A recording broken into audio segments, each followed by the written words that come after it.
rei Salomão. E agora nós vamos falar sobre a divisão do reino, certo?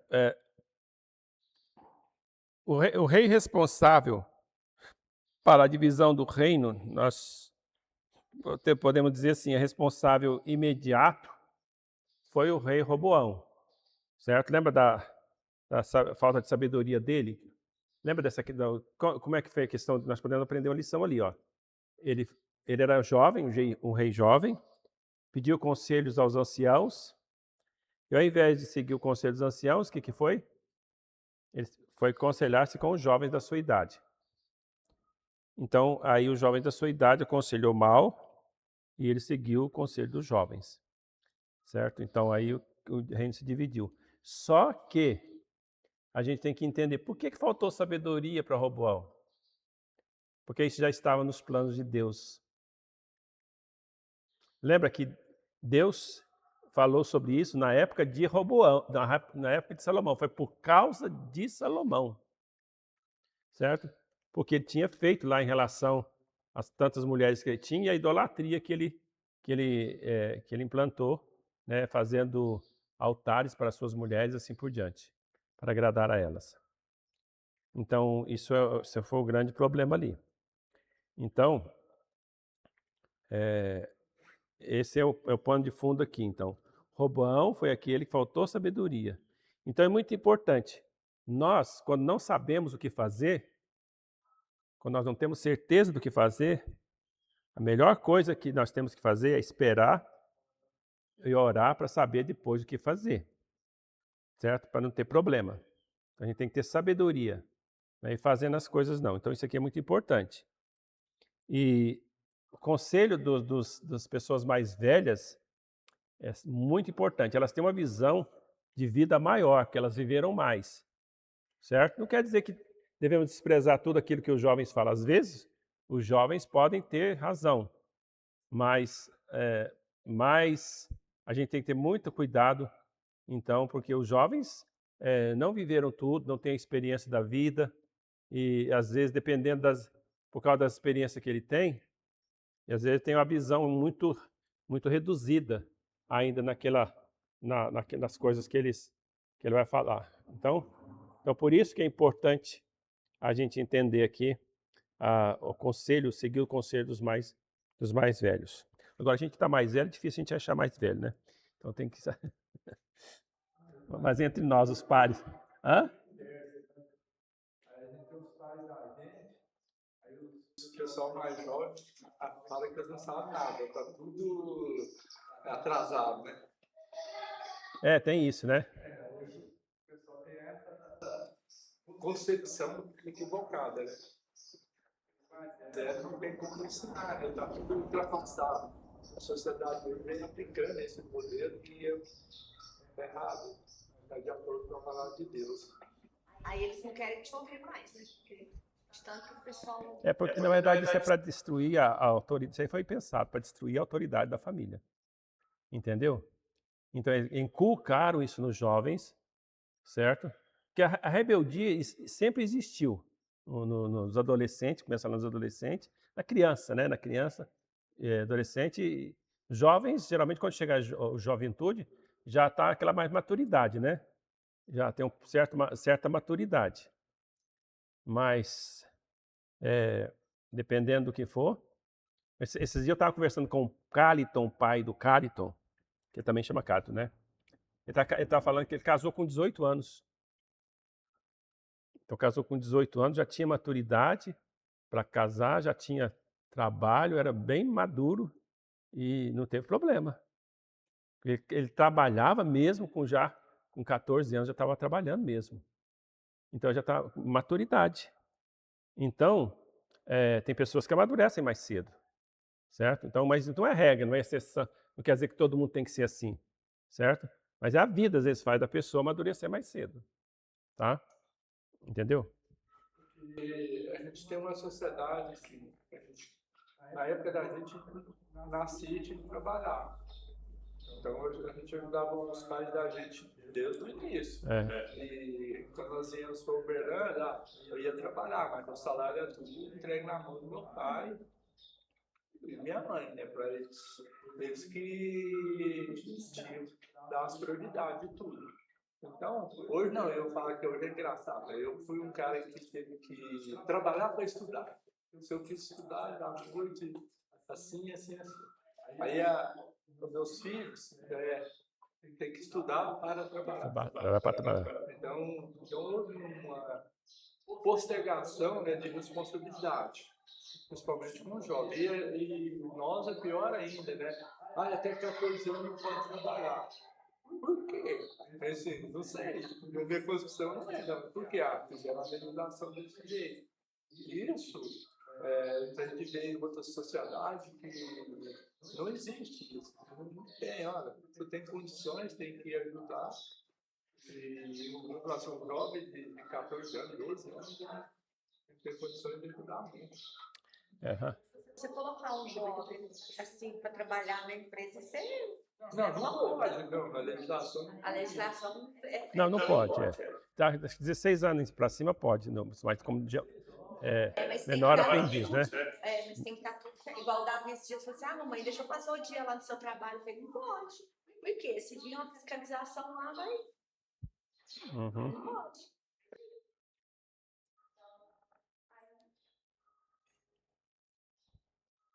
Bom, então essa questão de maturidade. Agora, então o reino foi dividido. Aqui nós temos uma noção como é que ficou o reino. Ó. Tá vendo o mapa aí? Embaixo é o reino de Judá e acima o reino de Israel. Certo? Uma das coisas que a gente entende, muitas vezes na Bíblia, ele se refere ao reino de Israel como Efraim. Nas profecias, Efraim, existe Efraim. Quando se fala Efraim, está se referindo ao reino do norte. Certo? Porque Efraim foi a maior tribo, certo? Efraim é descendente de quem? Quem lembra? José. Então, na verdade, José teve 2 tribos, certo? Manassés e Efraim. Então, nós temos 2 tribos. Então, nós tivemos 12 tribos divididas, porque a tribo de Levi não recebeu herança, mas teve 12 heranças, enquanto que José teve porção dobrada, como se fosse... o Jacó considerou José como primogênito, certo? Jacó, certo? Mas Deus considerou quem seria o primogênito para Deus? Judá, o irmão mais velho. Assim, os outros perdeu por algum motivo, né? Rubem porque subiu no leito do pai, Levi e Simeão por causa daquela violência deles lá, né? Oi? Para vingar Ibã, exatamente. Então ficou o quarto filho de Lia, né? Que foi o Judá. Ok? Muito bem. O terrível pecado de apostasia de Jeroboão e de sua morte. Então veja bem, qual foi o grande pecado de Jeroboão? Então vamos pensar aqui. Jeroboão, por causa de política, vamos dizer assim, na verdade foi uma estratégia política. Ele pensou o seguinte: bom, o reino está dividido. Nós aqui cremos no único Deus verdadeiro, que é Deus de Israel, etc. e tal. O centro de adoração ficou em Judá, que é Jerusalém, ficou em Judá. Ele falou assim: o povo vai sair daqui, vai para Jerusalém, em Judá, ficando em Judá, né?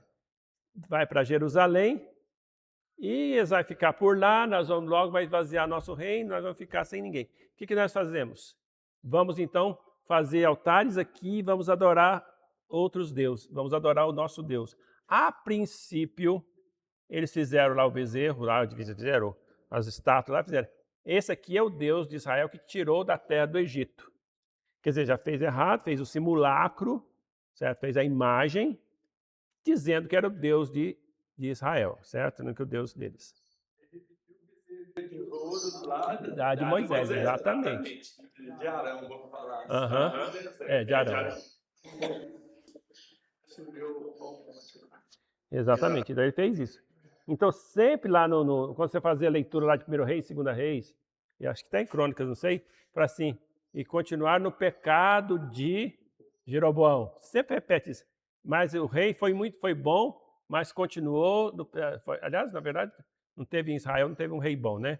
Então, continuou no pecado de Jeroboão. O pecado de Jeroboão é exatamente isso, a idolatria, de deixar de adorar o único Deus verdadeiro. Então, a princípio, veja que o afastamento de Deus não se dá de uma vez por todas, se dá devagarzinho. Quando alguém se afasta de Deus, ele se afasta devagar.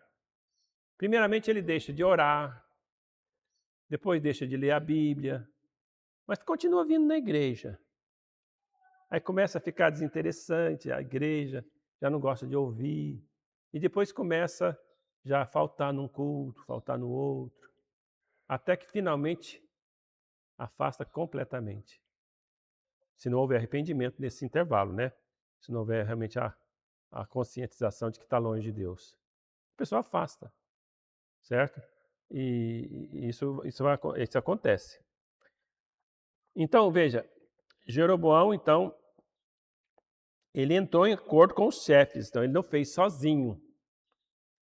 E ele constituiu também sacerdotes, certo? Ele colocou 2 altares em lugares estratégicos, um em Betel e outro em Dan, certo? Para que o povo, então, não subisse. Então ele falou assim, ó, basta de subir a Jerusalém, vês aqui os teus deuses, ó Israel, que te fizeram sair do Egito. Então esse pecado afetou toda a nação. Então, e eles, por 150 anos depois. Bom, Jeroboão, Deus admoesta Jeroboão através daquele profeta, o homem de Deus que chama lá, não dá o nome desse profeta. Os irmãos lembram dessa história? Então, aquele homem de Deus que foi lá profetizar contra o altar que tinha feito Jeroboão, né? Ele profetiza contra aquele altar. E Deus falou para ele, foi clara a ordem de Deus, que você vai por este caminho e você volta, você vai embora, não volta para o mesmo caminho, né? Não é para fazer nada, tal. Aí o que aconteceu? Estava indo embora, estava obedecendo a Deus. Então tem um profeta velho, que chama de profeta velho. Esse profeta velho conta uma mentira para ele. Veja bem para vocês verem. Esse profeta velho não era profeta de verdade de Deus. Porque aqueles que queriam servir a Deus, eles foram para Jerusalém. Tinha gente fiel lá em Israel? Tinha. Como Elias, nós vamos ver mais tarde, Elias, Eliseu. E Deus falou assim, eu reservei 7.000, né? 7.000 almas que não se dobraram os joelhos a Baal, né? Então Deus tinha o seu povo ali na terra de Israel, mas a maioria das pessoas se afastaram de Deus. E principalmente por causa de Jeroboão, que fez isso. Então esse profeta profetizou, e ele então, o profeta velho fez ele voltar. Ele voltou, comeu com ele e tal. Hora que ele foi embora, Deus mandou os animais lá, né, a ursa, acho que é ursa, não foi? E devorou ele e o matou. Então, porque ele desobedeceu a Deus. Esse profeta era de Judá, certo? Então, o profeta ancião morava em Betel, centro da idolatria. Então, ele não era espiritual, como dizia. Aqueles que não submeteram à idolatria de Jeroboão foram para Jerusalém. Então, Deus testou o profeta de Judá e lhe castigou com a morte. Então, Deus às vezes testa as pessoas que são de Deus. Deus prova, vê se nós somos fiéis ou não. Nós somos provados todos os dias para ver se somos fiéis ou não. Então, e assim, o destaque dessa história seria isso. E nós podemos ver aqui depois a morte de Jeroboão e de seu filho, em 14, de 1 a 20. Ok? Nós não podemos ficar muito em detalhes, senão a gente não vai para frente. É um panorama, né? 2 reis de Judá. Lembra? Agora um detalhe importante. Quando você for ler 1 Reis, 2 Reis, o escritor ele alterna. Ele fica falando, às vezes fala dos reis de Judá e depois dos reis de Israel. Então, primeiro aqui, dentro da ordem, ele falou de 2 reis de Israel, primeiro, falou de Jeroboão e depois de Acasias.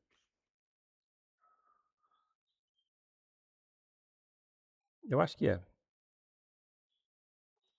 Então fala de 2 reis de Israel, e agora ele vai falar de 2 reis de Judá, que é Roboão e Abias e Asa. Vai estar 3 reis. Vai falar desses 3 reis: Roboão, Abias e Asa. Certo? O reinado de Roboão, degeneração moral e espiritual. Não foi um bom rei. Não foi um bom rei. Veja aqui o que é terrível aqui. Salomão, a princípio, foi um bom rei, mas ele se voltou para a idolatria, né? Na final da vida dele, as consequências no filho dele, certo? Não foi só falta de sabedoria dele, foi porque ele seguiu o conselho dos jovens. O coração dele já não era bom, certo? Então, ele foi um rei, não foi um bom rei. Então, houve uma degeneração moral e espiritual no seu tempo. Deus puniu ele com Sisaque, rei do Egito, que saqueia Jerusalém. Gente, quando eu leio essa parte, eu fico tão triste, porque tudo aquilo que Salomão conseguiu, aquelas coisas de ouro, tudo, de repente se dissipa tão rapidamente, certo? É igual ver um mau rei, ele dissipa as coisas boas que o outro faz muito mais rápido do que o outro. Vocês viram lá, né, o avanço que teve no governo anterior, quando chega num outro governo que não é tão bom, rapidinho saqueia e acaba com tudo, certo? Rapidão. Aqui no caso, quem saqueou foi o rei do Egito. Deus mandou o rei do Egito. Mas hoje Deus manda outros tipos de pessoas para saquear, outro tipo para saquear o próprio país. É porque Deus quer punir aquela nação, certo? Muito bem. Então aí a morte de Roboão. Depois de Roboão, nós temos o filho dele, que é Abias. Ele reina por 3 anos. Ele era um rei mau. Então Deus o mata e ele realmente não prospera. Asa, o filho dele, filho de Abias, aí sim ele fez um bom rei, ele foi um bom rei, certo? Então, o que a gente pode observar entre o reino de Israel e o reino de Judá foi o seguinte: o reino de Israel não teve nenhum rei bom, nenhum sequer. Uns fizeram algumas coisinhas que agradou a Deus, tal, certo? Mas não teve nenhum bom. Agora, nos reis de Judá, aí houve uma alternância de reis bons e maus, certo? Pelo reino de Judá, a gente vê que Deus cumpre a promessa feita a Davi. Só houve uma dinastia no reino de Judá. Depois de Davi, Roboão e todos os outros eram descendentes de Davi. Até o final, quando eles vão para o cativeiro. Todos descendentes de Davi. Agora, aqui, já, se não me engano, aqui em Israel, parece 8 dinastias. Então, porque eles eram tão maus que Deus destruiu, não somente aquele rei matou o rei e substituiu por um filho dele, não. Ele destruiu todos os filhos. Matou todo mundo. Porque era tão mal, toda a geração. Certo? E muitas vezes, quando o rei era mau, Deus falava lá que Deus não destruiu por amor a Davi, sempre voltava para Davi, certo? Porque Davi era o segundo coração de Deus.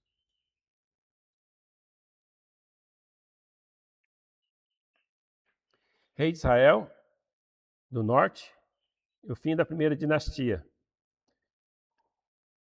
Então, na verdade, eu tinha falado, o rei filho de Jeroboão era Nadab, certo? Filho de Jeroboão, Nadab. É igualzinho aquele filho de Arão, lembra? Nadab e Abirão, né? Não. É mencionado antes na história aqui, esses nomes. Então, filho de Jeroboão I. Ele reina por 2 anos. Por que Jeroboão I? Lá mais tarde, na história de Israel, vai ter outro Jeroboão. Então, ele reina 2 anos apenas, porque ele foi muito mal, assim como foi seu pai. E Deus, no tempo de Nadab, é morto e acaba com aquela dinastia. Certo? Acabou com todos os filhos de Jeroboão. A segunda dinastia, Baasa reina por 24 anos. Depois de matar Nadab, aqui tem o capítulo onde está.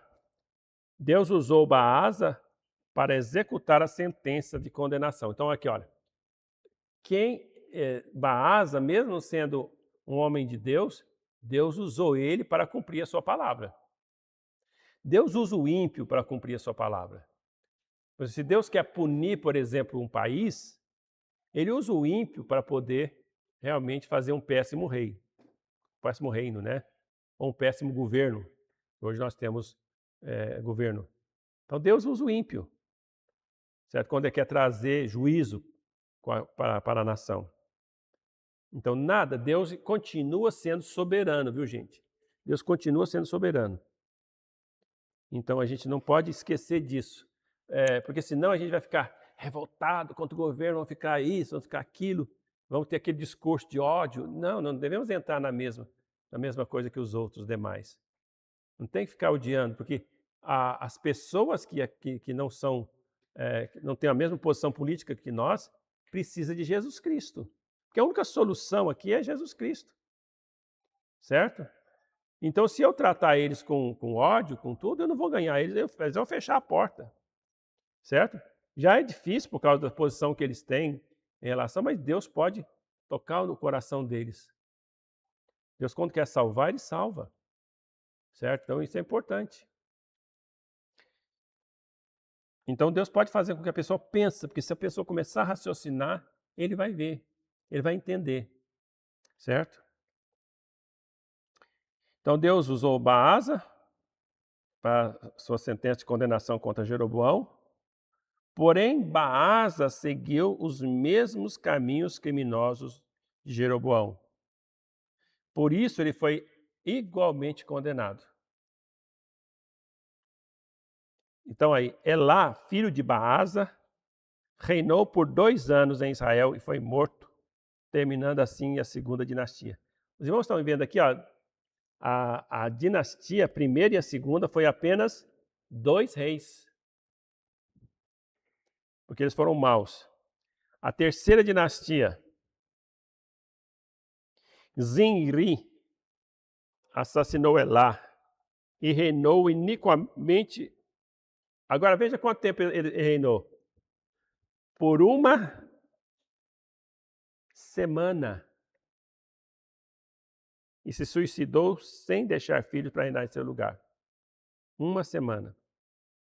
E aqui foi a terceira dinastia.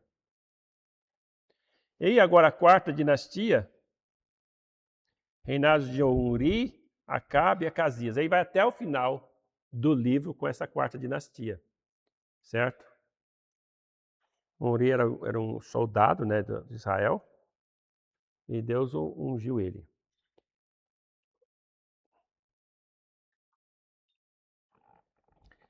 Omri tomou o reino e fez Samaria sua capital. E reinou por 12 anos.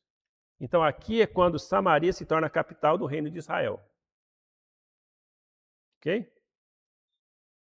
Então observa, irmãos, agora que até o final do livro de 1 Reis, nós não temos mais informação sobre o reino de Judá. Só falou sobre aqueles. Agora, até o final, vai falar sobre Acabe. Elias, ó, vai ver tudo dentro deles, ó. Aliás, ele vai falar sobre Josafá. Josafá e Asa. Lá no finalzinho. Josafá é contemporâneo de Acabe. Muito bem. Então Acabe reina por 22 anos. O que aconteceu com Acabe? Quem que era a esposa dele? Jezabel. Ela era mulher idólatra, princesa de Sidom. E ela introduziu a adoração de Baal em Israel. Veja, até então, eles adoravam ídolos, mas até então falaram assim, esse é o que tirou você do Egito. Ainda tinha uma referência ainda com Israel. Agora, eles introduzem Baal. Ele introduz Baal. É introduzido Baal aqui como um outro Deus. Agora é um outro Deus. Olha, o declínio de Israel. O ministério do profeta Elias, 17:1 a 19:21.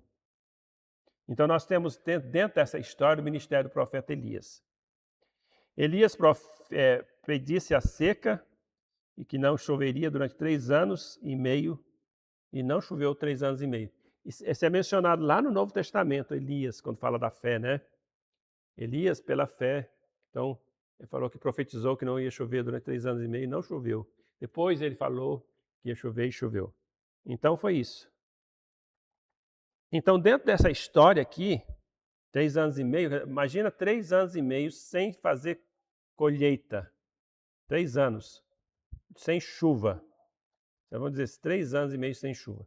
Se a chuva, um país até, por exemplo, se não chover esse ano, o ano que vem é tranquilo. Certo? Porque nós temos a colheita desse ano. Tá? Tranquilo assim, né? Ainda vai ter comida. Mas no próximo ano, vamos ter problema. Nós vamos ter que importar tudo de fora.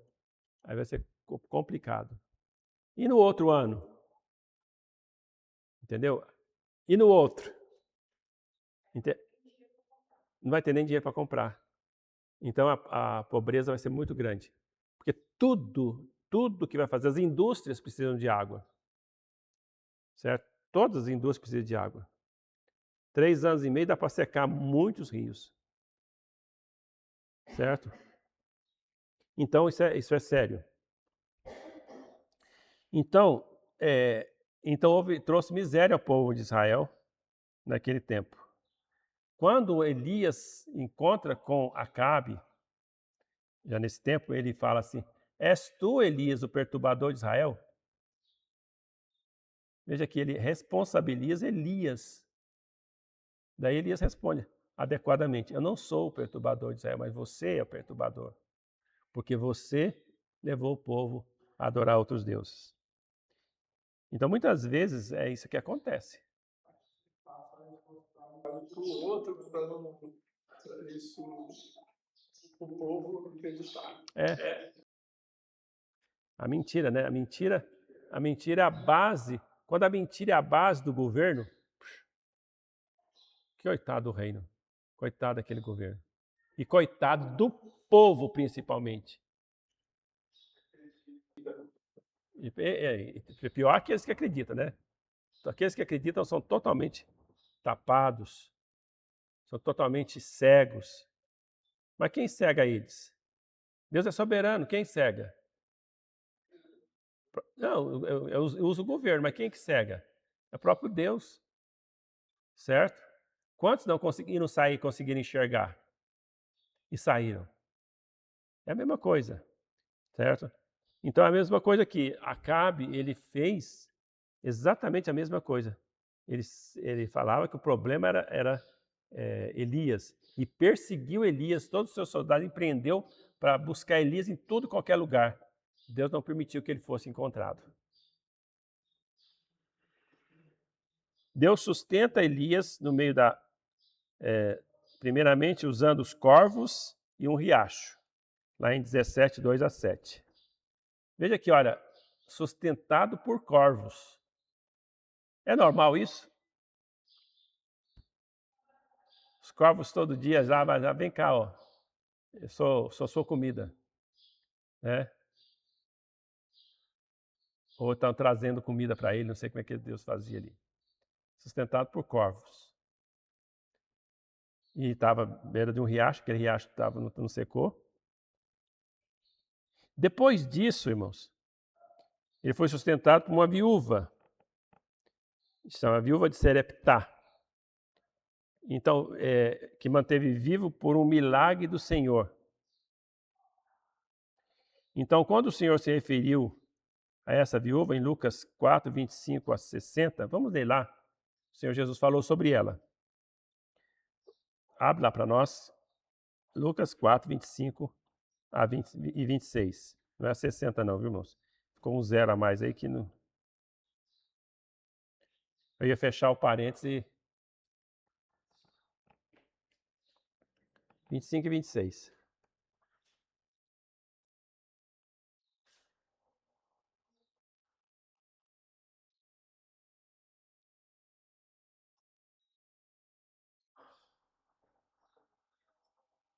Oi?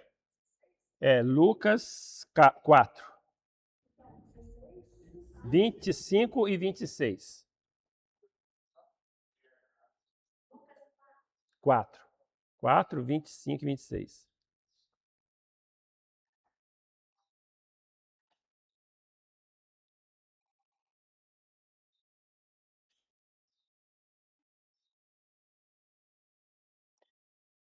Os leprosos de Israel.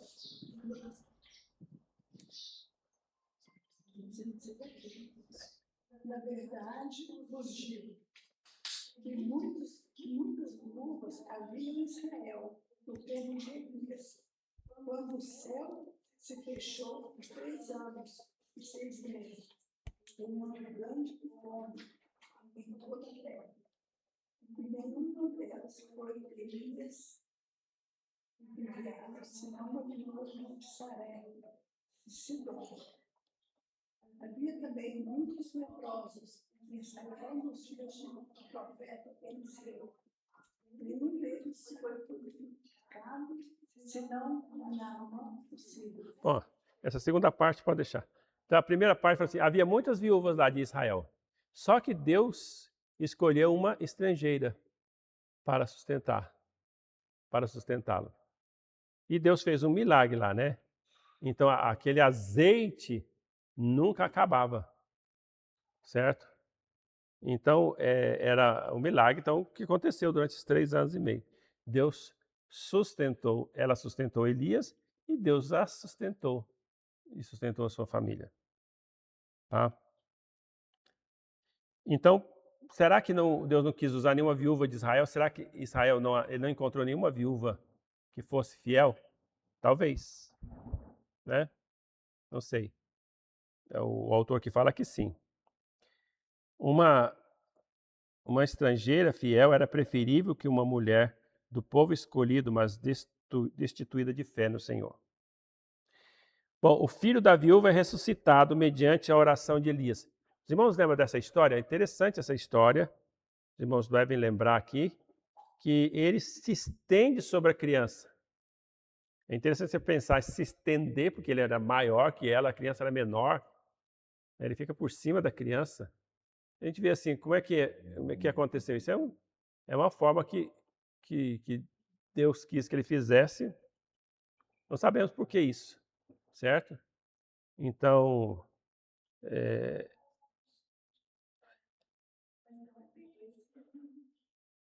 Oi? Ele poderia apenas colocar as mãos. Poderia, Deus poderia. Mas não, ele deitou em cima da criança. Exato. Uhum. Talvez para passar ali o calor, não sei o que, né? Talvez é isso, né? Mas não precisava, porque de qualquer forma é Deus que faria o milagre, né? Mas Deus quis que ele fizesse assim. Não sabemos por quê, não dá para saber. Você pode ver que Eliseu fez a mesma coisa no filho que ele ressuscitou. Pois não, irmão? Aí igual nós estamos vendo aqueles milagres, né? Os profetas para fazer. Aí entra aquela ensinamento de manhã. Que eles interpretaram a Bíblia como sendo crítico, tal, e duvidando disso aqui. Seguro que fosse verdade. Sim. Tem muitas dúvidas. Descarta essa parte de milagres aqui. Uhum. Então, agora vamos ver. Elias e os profetas de Baal. Aí é esse conflito que tem ali entre os 700 profetas de Baal e Elias. Lá no Monte Carmelo. É lá que está registrado lá no capítulo 18 de 1 Reis. Então, vocês notam a intrepidez de Elias, lá, 1 Reis 18, 17 e 18.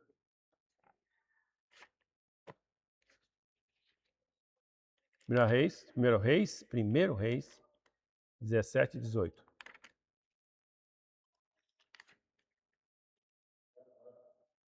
Primeiro Reis, na verdade, capítulo 18, né? Primeiro Reis, capítulo 18, versículo 17 e 18.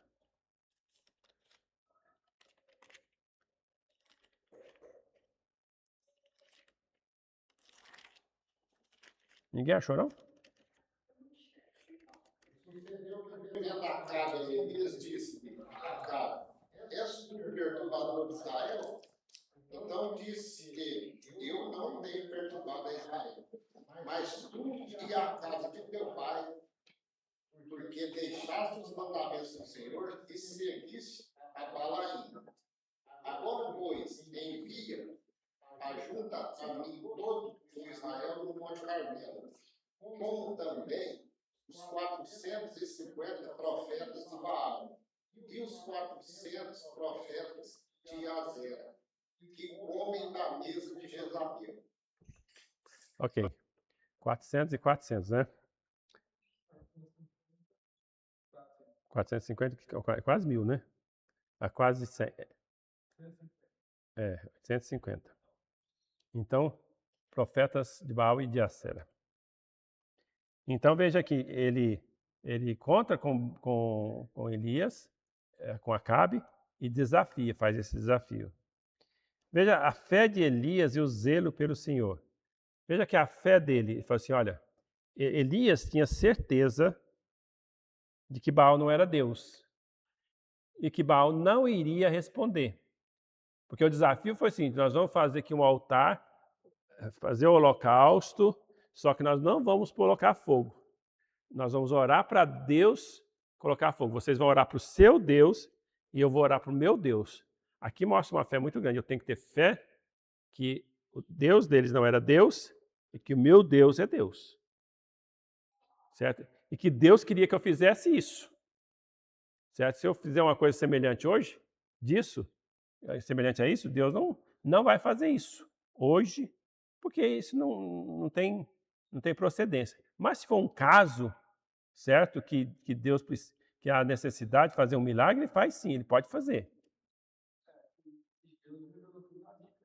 Deus revelou tudo na Bíblia. Fazer isso, está na palavra de Deus. Uhum. Então, aqui mostrando então essa fé dele. Então, isso é importante saber. Se eu sei que Deus é Deus e Deus é o único Deus. Lembra que aqueles que confessavam que Nabucodonosor confessou que o Deus de Israel era Deus.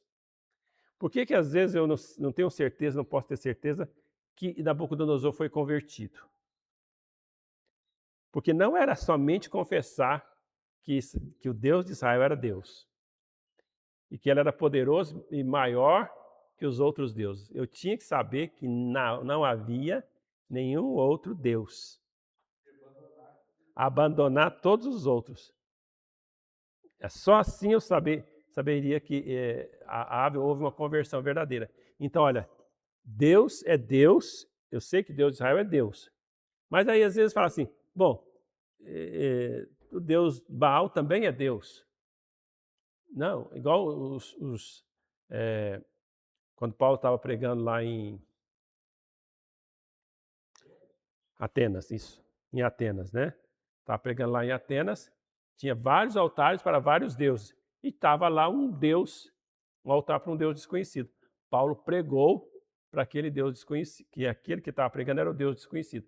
Só que ele teve ali, você pode observar na pregação, que ele fala, esse Deus que vocês estão falando que é desconhecido, esse é o Deus que fez o céu e a terra, e esse é o Deus verdadeiro, e não tem outros deuses. Está vendo que ele, ali na pregação, ele tem que dizer isso. Eles não gostaram muito. Se ele ficar só falando, esse é outro Deus, esse é o Deus de Israel, tudo bem.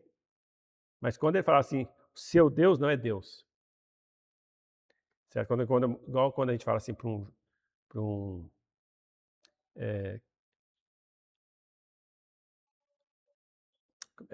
muçulmano, né?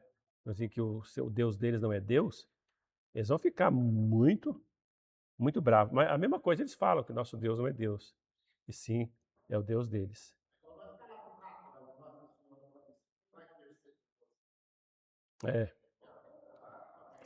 Ficam bravos, né? Então, isso é importante, tá? Depois, no finalzinho, ele tem um desafio. Um desafio para que o povo de Israel decidisse quem era Deus, decidisse a quem queriam servir. Veja que ele prova ali que Israel, que Deus de Israel é Deus e o único Deus, porque é o único que respondeu com fogo. Elias achava que aquilo ali era a prova final, acabou. Entende? Quando a gente vê isso, irmão, nós podemos pensar assim: coração do homem é endurecido. É duro. Então, não adianta milagres. Não adianta milagres para amolecer o coração. Deus é que tem que quebrar. Então, se houvesse milagre aqui, aí ia ser diferente. Talvez nós conseguiríamos encher a igreja. Ou milagres verdadeiros ou milagres artificiais, que às vezes a pessoa faz um tipo de coisa artificial. É contratado, né? Mas é claro que, por exemplo, para você pregar o evangelho tem que ter pessoas. Deus usou muitos milagres verdadeiros para juntar pessoas e ali ele pregava o evangelho verdadeiro. Se Deus quiser usar os milagres ainda no futuro, amém. Louvado seja Deus. Mas desde que não fique um milagre pelo milagre, mas um milagre para depois pregar o evangelho. Certo?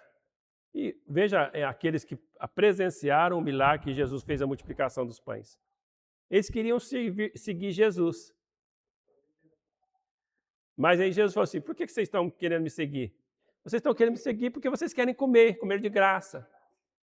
Aí ele falou duro com eles foram tudo embora. Então juntou pessoas, mas ele perdeu a oportunidade. Perdeu nada, ele já conhecia o coração deles, sabia que eles que tinham, Deus mesmo que tinha que amolecer o coração deles. Todos são coração endurecido. Nós também seríamos se Deus um dia não tivesse misericórdia de nós. Entende? Isso é importante.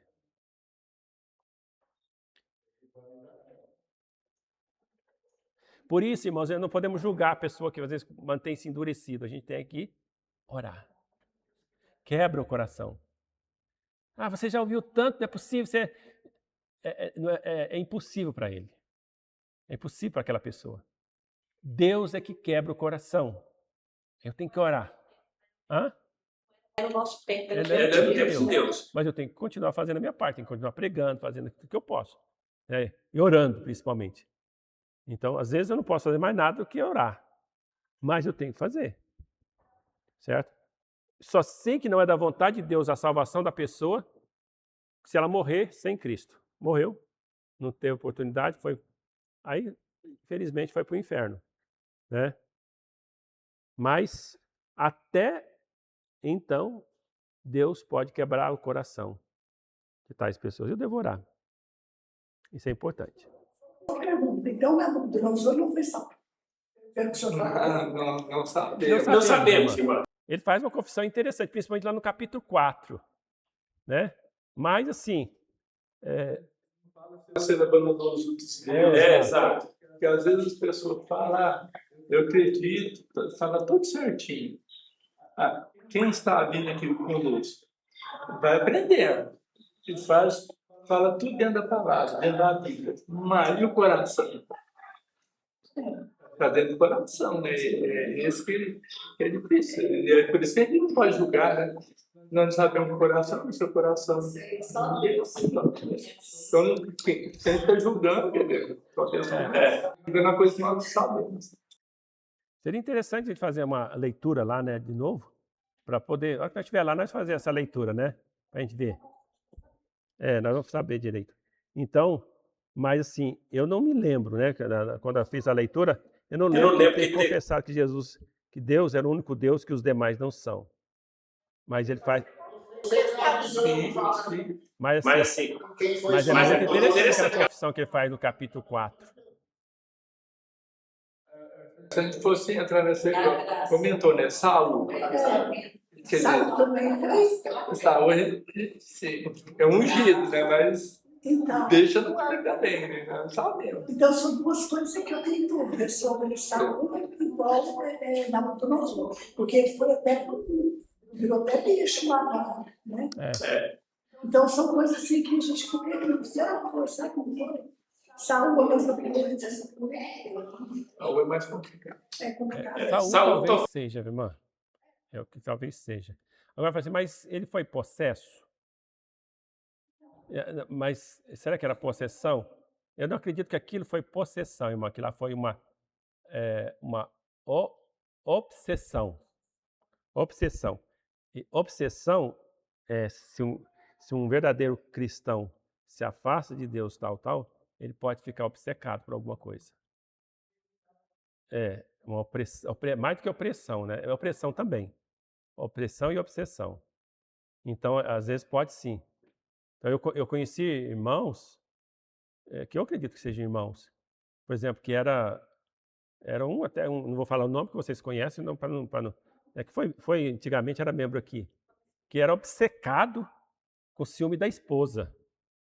Entende? A esposa não dava motivo, mas ele era obcecado, certo? Assim, por coisas que realmente não tinha cabimento. Mas eu creio que era uma pessoa salva. Não, eu falei que não vou falar. Eu falo milagre, mas não falo santo.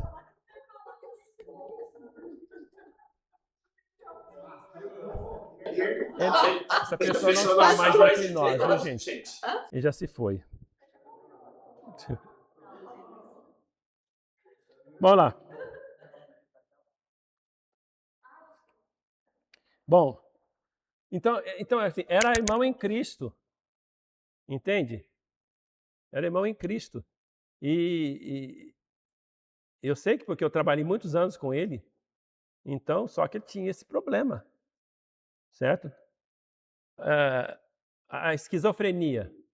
Já ouviu falar de crente com esquizofrenia? Olha para vocês ver o que Saul teve. Ele era esquizofrênico. Aquilo que ele tinha era esquizofrenia. Parecia esquizofrenia. Ou bipolar, sei lá, alguma coisa assim. Entende? É uma dessas duas coisas. Hã? Não entendi. Quem colocou essa coisa nele? Deus. Deus permite. Na verdade, exatamente. Então, geralmente, assim, a Bíblia fala assim, olha, por exemplo, a pessoa que toma ceia indignamente, Deus pode mandar fraqueza. A palavra fraqueza é muito difícil de interpretar aqui lá. Que é morte, doença, tudo bem. Né? E fraqueza. O que é fraqueza? Física. Espiritual. Que é pior que a fraqueza espiritual, que é uma coisa, uma depressão, uma coisa bem, uma doença psiquiátrica. Entendeu? Mas ali fala que é irmão. Fala que lá em capítulo 11 fala que é irmão, fala que é crente. Então Deus é misericordioso. Uma pessoa salva, ela é salva. Certo? Agora, claro que aí Deus pode mandar a disciplina. Vamos lá. Ainda tem uns minutinhos ainda. Seu desafio ao povo para que disse quem seria servir. Tá. Ele desafiou quem iria servir. E as pessoas ali, por mais que elas tiveram oportunidade, não serviram a Deus. Onde ele, então, depois recebeu a ameaça de Jezabel, onde então ele sai dali e se esconde. E vai começar, então, a sua persistência em oração e a recompensa da sua fé. Então é o seguinte, Elias, então, foge de Jezabel por causa das ameaças dela. E ali nós temos várias lições que podemos aprender com Elias. Ali debaixo do pé de zimbro, ele pede a morte. Agora, se ele queria morrer, por que ele não deixou Jezabel matar ele?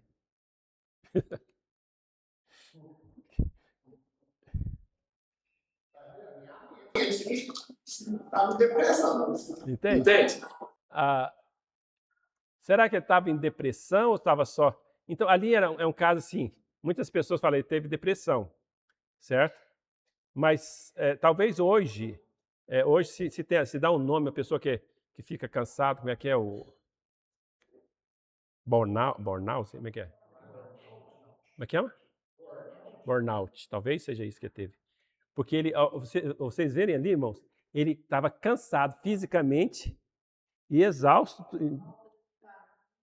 Então estava assim, ó. Eu creio que era mais cansaço.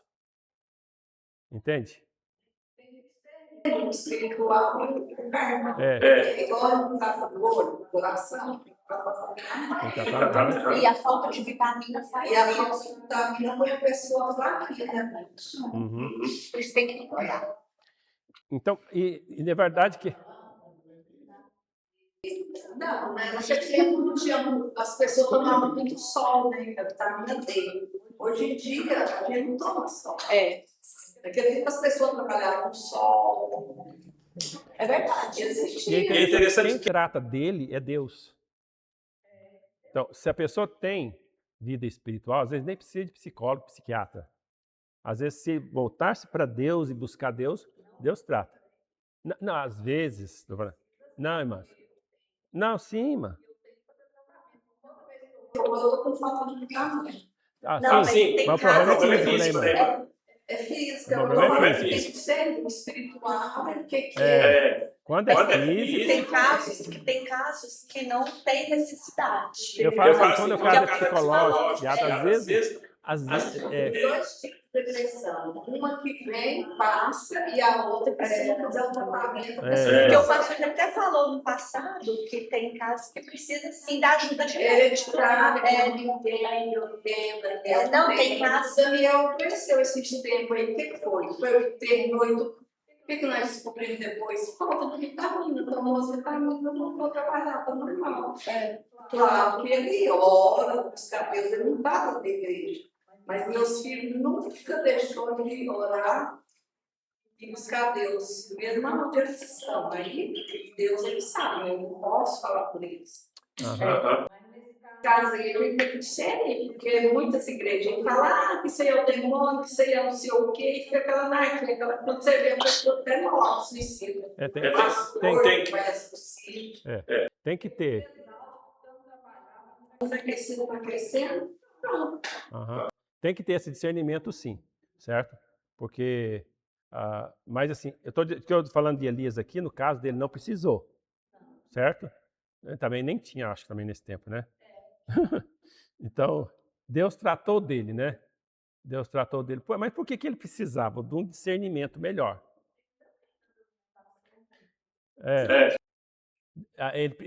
A primeira coisa que ele fez, Deus fez ele comer. Lembra que Deus deu comida para ele primeiro? Ele comeu primeiro, certo? Depois ele descansou. Tudo isso aqui está dentro do que a irmã está falando. Ó. Ele comeu, descansou. Aí o que Deus fez? Aí Deus foi para dar discernimento espiritual para ele, ou seja, ver as coisas do jeito que é. Aí quando ele manda aquele vento tempestuoso, Deus não estava lá. Manda um terremoto, Deus não estava lá. Aí manda um vento suave, tranquilo, Deus está aqui. Deus não está lá só no fogo. Deus não está só ali. Deus, quando quiser falar, ele ele faz a obra no silêncio. Não é só em obras faraônicas, em milagres e prodígios. Deus faz a obra. Aí ele então revela para ele, eu reservei 7.000... Aí, irmãos, se eu tiver errado, você me fala. 7.000 homens que não se dobraram o joelho diante de Baal. Amém. Tem esperança. Tem 7.000 que não provou Baal. Exato. Que é crente também. Quer dizer, Deus trabalhou com esse no silêncio. Não foi através do ministério dele, certo? Que ele queria que todo mundo ali se convertesse. Mas não, Baal não é Deus, só Deus é Deus. Deus falou assim, não, eu me revelo não é só através do fogo, mas também nas coisas tranquilas. Então ele precisava de discernimento como que Deus age, como que Deus faz a obra. Então aqui, 3 coisas importantes aconteceu com ele, olha. Ele se alimentou, ele descansou e ele aprendeu, certo? Então ele descansou, aprendeu, ficou ali tranquilo para que Deus pudesse ensiná-lo. 3 coisas importantes. Então às vezes nós precisamos disso, certo? Então se eu estou lá meio atrapalhado, então eu tenho que ver. Vai ao médico, vê todo fisicamente, você está bem? Faz um check-up, está bem? Ótimo. Então, você está muito cansado, está trabalhando demais? Então, tira umas férias, descansa, certo?